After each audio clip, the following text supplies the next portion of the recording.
안녕하세요. 반갑습니다. 멤버십 가입 그리고 구독, 좋아요 눌러주신 분들 정말 진심으로 감사합니다. 자, 그럼 바로 본론으로 들어가서 지금 인공지능 시대의 가장 거대한 병목 현상이 뭔지 그리고 그 해법은 또 무엇인지 한번 알아보겠습니다. 오늘 우리가 다룰 이야기는요, 인공지능의 발전을 떡하니 가로막고 있는 보이지 않는 벽, 바로 전력 문제입니다. 그리고 이 엄청난 문제를 해결할 아주 혁신적인 로봇의 뇌구조에 대한 이야기이기도 하고요.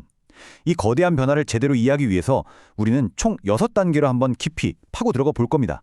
먼저 AI가 마주한 전력 장벽부터 시작해서요, 곧 다가올 로봇 시대, 그리고 이걸 가능하게 할 새로운 뇌구조, 글로벌 공급망은 또 어떻게 바뀌는지, 그리고 마침내 탄생할 기계경제, 그리고 이 판을 짜고 있는 거대 기업들의 숨겨진 전략까지 하나하나 짚어보겠습니다. 자, 그럼 첫 번째 장입니다. 우리는 보통 AI 성능이라고 하면 엔비디아의 최신 칩이나 오픈 AI가 내놓은 기가 막힌 알고리즘을 떠올리잖아요. 근데요, 이제 곧 예를 들어 한 2026년쯤 되면 진짜 병목, 그러니까 발목을 잡는 건 그런 게 아닐 겁니다. 바로 전기가 그 주인공이 될 거예요. 이 슬라이드에 있는 문장이 지금 상황을 정말 정확하게 보여줍니다. 전력은 이제 비용이 아니라 AI 스케일의 상한선이다. 이게 무슨 말이냐면요. 예전에는 전기를 많이 쓰면 그냥 전기세 많이 내면 그만이었어요. 비용의 문제였죠. 하지만 이제는 돈이 아무리 많아도 쓸 수 있는 전기 자체가 없으면 AI 데이터 센터를 더 이상 지울 수가 없는, 말 그대로 물리적인 한계, 뚜껑이 덮여버렸다는 뜻입니다. 그리고 이게 그냥 좀 부족한 수준이 아니라 정말 심각합니다. 실제로 미국은 AI 데이터 센터가 전기를 미친 듯이 빨아들이는 바람에 심각한 전력 부족 사태를 앞두고 있어요. 2027년까지 부족할 걸로 예상되는 양이 무려 19기가와트입니다. 이 숫자가 감이 잘 안 오시죠? 원자력 발전소를 수십 개는 더 지어야 겨우 감당할 수 있는, 그야말로 국가 전력망 전체를 뒤흔들 수 있는 어마어마한 양입니다. 이 그래프를 한번 보세요. 정말 충격적입니다. 대규모 AI 데이터 센터 딱 하나가 웬만한 중소도시 몇십 개가 쓰는 전기를 한 번에 다 써버리고 있습니다. 기존처럼 중앙발전소에서 전기를 쭉 끌어다 쓰는 방식으로는 이 수요를 도저히 감당할 수가 없는 물리적인 한계에 이미 부딪힌 거죠. 상황이 이 지경이니까 미국 정부도 칼을 빼들었습니다. AI 인프라 문제를 그냥 산업 문제가 아니라 나라의 운명이 걸린 국가 안보 문제로 딱 규정해버렸어요. 그리고 행정명령까지 발동해서 데이터 센터랑 전력망 짓는 데 필요한 모든 허가 절차를 그냥 초고속으로 진행시키고 있습니다. 이건 뭐 거의 전시 상황처럼 대응하고 있는 겁니다. 그런데요, 여러분, 이 엄청난 전력 문제는 사실 시작에 불과합니다. 지금까지는 AI가 그냥 컴퓨터 화면, 가상 공간 안에만 있었잖아요. 근데 이 AI가 물리적인 몸, 즉 로봇이 되어서 현실 세계로 걸어 나오는 순간 이 문제는 차원이 다르게 커집니다. 바로 피지컬 AI의 시대가 오고 있는 겁니다. 우리가 요즘 많이 보는 테슬라의 옵티머스 같은 휴머노이드 로봇이나 자율주행차가 바로 대표적인 예죠. 챗GPT처럼 화면 안에서 대답만 하는 게 아니라 직접 보고 듣고 움직이면서 현실 세계와 부딪히는 그런 AI인 겁니다. 여기서 진짜 중요한 포인트가 나옵니다. 휴머노이드 로봇은 그냥 정해진 길만 가는 자율주행 차량은 차원이 달라요. 훨씬 더 복잡한 주변 환경을 실시간으로 끊임없이 인지하고 판단해야 하거든요. 그래서 자율주행차보다 무려 10배 이상의 연산 능력이 필요합니다. 이게 뭘 의미하겠어요? 바로 10배 이상의 전력과 데이터 처리가 필요하다는 뜻입니다. 지금의 전력난이 앞으로 훨씬 더 심각해질 수밖에 없는 이유가 바로 여기에 있습니다. 그런데 더 큰 문제가 또 있어요. 모든 판단을 저기 수백 킬로미터 떨어진 중앙 데이터 센터, 즉 클라우드에 의존하는 지금 방식 말이에요. 이게 실시간 반응이 생명인 로봇한테는 정말 치명적인 약점이 됩니다. 바로 지연 시간 문제죠. 슬라이드에 있는 것처럼 만약 로봇이 뜨거운 냄비를 딱 만졌는데 이거 피해야 하나? 이걸 저 멀리 있는 클라우드에 물어보고 답을 기다리는 동안 어떻게 될까요? 로봇 손은 이미 다 녹아버렸겠죠. 그렇다면 이 전력과 지연 시간이라는 이 거대한 물리적 한계를 도대체 어떻게 뚫을 수 있을까요? 그 해답은요, 로봇의 뇌 구조를 우리 인간의 뇌처럼 완전히 새롭게 설계하는 데 있습니다. 이 문장이 바로 새로운 설계도의 핵심 철학입니다. 반사는 기계 안에서, 바로 처리해서 지연 시간을 없애고, 무거운 추론은 가까운 곳에서 처리해서 데이터 전송량과 전력 소모를 확 줄이고, 학습은 중앙에서 효율적으로 처리한다. 이게 그냥 멋있게 들리는 말이 아니에요. 전력, 지연 시간, 데이터 전송량이라는 이 세 가지 물리적 제약을 한 번에 해결하기 위한 아주 정교한 공학적 해법인 겁니다. 이 새로운 뇌구조는 놀랍게도 우리 인간의 신경계처럼 4개의 계층으로 나뉩니다. 가장 아래에는 즉각적인 반사를 담당하는 척수, 그 위에는 숙련된 동작을 처리하는 소뇌, 중요한 정보만 걸러내는 시상, 그리고 맨 위에는 고차원적인 학습을 담당하는 대뇌가 있습니다. 각자 역할이 아주 명확하게 구분되어 있죠. 자, 그럼 하나씩 한번 뜯어보겠습니다. 첫 번째, 척수입니다. 이건 소프트웨어라기보다는 하드웨어 안전장치에 가까워요. 우리가 뜨거운 걸 만졌을 때 뇌까지 신호가 가기도 전에 척수에서 바로 명령을 내려서 손을 떼게 하잖아요.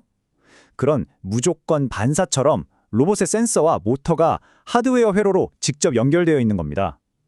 그래서 충돌 직전 같은 위험한 상황이 감지되면 네트워크나 소프트웨어를 거칠 필요 없이 즉각적으로 로봇을 멈추게 하는 일종의 킬 스위치 역할을 합니다.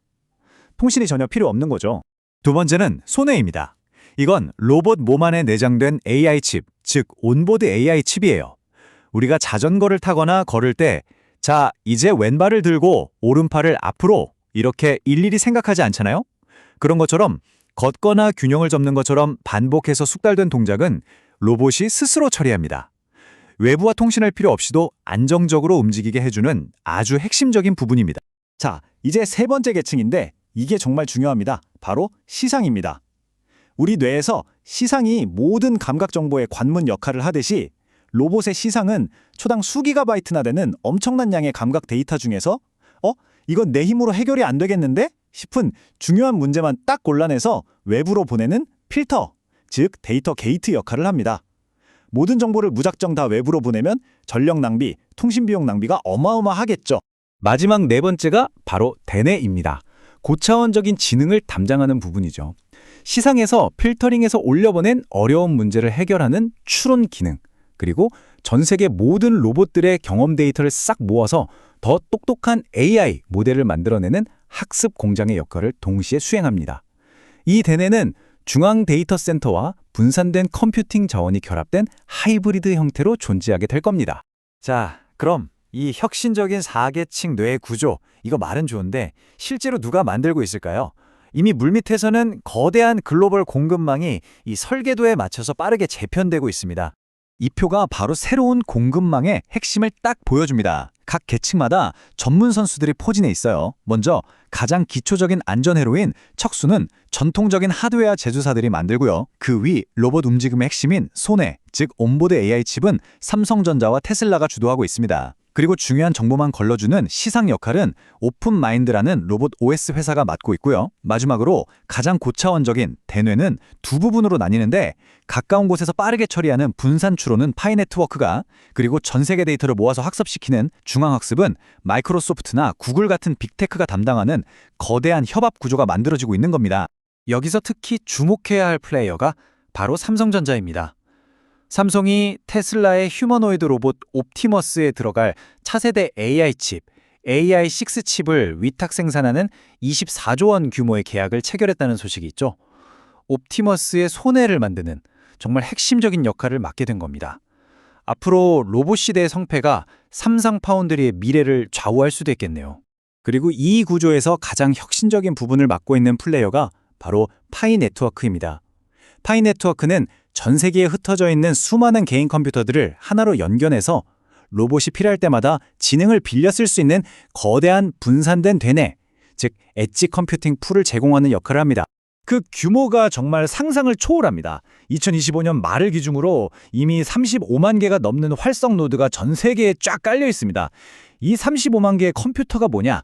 바로 로봇이 복잡한 문제에 딱 부딪혔을 때 가까운 곳에서 바로 지능을 빌려 쓸 수 있는 거대한 컴퓨팅 자원이 되는 겁니다. 중앙 데이터 센터의 전력난을 우회하는 아주 핵심적인 해법이죠. 그런데 이 네트워크의 진짜 힘은 단순히 컴퓨터 숫자에서만 나오는 게 아닙니다. 1750만 명이 넘는 신원 인증, 즉 KYC를 통과한 실제 사용자들이 이 네트워크의 신뢰도를 보장하고 있어요. 누가 나쁜 짓을 하는지, 어떤 연산 결과가 올바른지를 검증하는 강력한 인간 신뢰망이 그 밑바탕에 깔려 있는 겁니다. 자, 이제 이 모든 조각들이 딱 맞춰지면 어떻게 될까요? 인류 역사상 한 번도 존재하지 않았던 완전히 새로운 경제, 바로 로봇이 스스로 돈을 벌고 쓰는 기계 경제가 탄생하게 됩니다. 가장 중요한 질문이죠. 알겠습니다. 기술 구조는 복잡하고 대단한 것 같은데 그래서 이게 어떻게 실질적인 수익, 즉 돈으로 연결되냐는 거죠. 누가 돈을 벌고 또 누가 돈을 쓰게 되는 걸까요? 바로 이 과정에 기계 경제가 실제로 돌아가는 한 장면입니다. 예를 들어 볼게요. 로봇이 한 번도 본 적 없는 물체를 인식해야 하는 복잡한 문제에 딱 부딪혔어요. 로봇의 손해만으로는 해결이 안 되겠죠. 그러면 시상이 외부 도움이 필요해 라고 판단하고 가장 가까운 파이노드에게 연산을 요청합니다. 요청을 받은 파이노드가 계산을 착착해서 결과를 보내주면 로봇은 그 대가로 노드 운영자에게 달러 가치에 고정된 디지털 화폐, USDC 같은 걸로 실시간 결제를 해버리는 겁니다. 인간의 개입 없이 기계들끼리 서비스를 사고 파는 시대가 열리는 거죠. 이것이 바로 지능 임대 시장의 탄생입니다. 전 세계 35만 개의 파이노드는 거대한 지능 임대 사업자가 되는 거고요. 수억 대의 로봇들은 그들의 고객이 되는 겁니다. 로봇이 필요할 때마다 마치 우리가 클라우드 서비스를 빌려 쓰는 것처럼 지능을 빌려 쓰고 그 사용료를 내는 완전히 새로운 시장이 열리는 거죠. 이 거대한 기계 간 시장은 USDC 같은 디지털 화폐랑 기계끼리 자동으로 결제하도록 설계된 X400이라는 프로토콜을 통해서 수수료 없이 실시간으로 정산됩니다. 그리고 중간에 사기를 치거나 오염된 데이터를 보내는 나쁜 노드들은 파이의 KYC 신뢰망이 걸러내는 안전장치, 즉 신뢰 인프라 역할을 톡톡히 하게 될 겁니다. 정말 흥미로운 지점이 있습니다. 이렇게 거대한 변화가 지금 일어나고 있는데 왜 엔비디아의 젠슨 황이나 테슬라의 일론 머스크 같은 기술업계의 거물들은 이 분산형 구조에 대해서 명확하게 설명하지 않을까요? 여기에는 그들만의 아주 치밀한 전략적 계산이 숨어 있습니다. 아마 많은 분들이 가장 궁금해하시는 지점일 겁니다. 아니 이게 진짜 미래라면 왜 그 똑똑한 사람들이 대놓고 DP는 미래다라고 외치지 않는 거죠? 여기서 DP는 분산형 물리적 인프라 네트워크를 뜻하는데요. 정답은 아주 간단합니다. 그들은 이미 그 방향으로 전력 질주하고 있어요. 다만 대중과 투자자 그리고 경쟁자들을 위해서 다른 단어를 쓰고 있을 뿐입니다.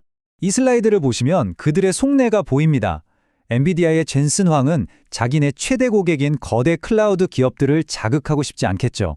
그래서 분산형, 디핀 이런 단어 대신 엣지 컴퓨팅이라는 중립적인 기술 용어를 쓰는 겁니다.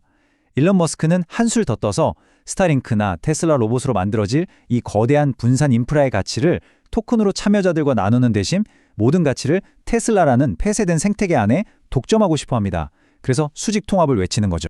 하지만 그들이 어떤 단어를 쓰든 본질은 같습니다. 오픈 AI의 샘 알트만이 말했듯이 이제 연산 능력, 즉 컴퓨팅 파워 자체가 석유나 금처럼 가치를 갖는 화폐가 되는 시대가 오고 있습니다. 그리고 그 화폐를 누가 어떻게 생산하고 분배할 것인가를 두고 거대한 게임이 벌어지고 있는 겁니다. 오늘 내용 최종적으로 정리해 보겠습니다. 첫째, AI 발전의 가장 큰 병목은 이제 칩이 아니라 전력입니다. 둘째, 이 물리적 한계를 뚫을 수 있는 유일한 해법은 중앙듭 중에서 벗어난 분산형 뇌 구조이고요. 셋째, 파이 네트워크는 이 새로운 시대에 꼭 필요한 분산 연산 자원과 인간 신뢰라는 두 가지 핵심 요소를 모두 갖춘 이미 준비된 인프라라는 점.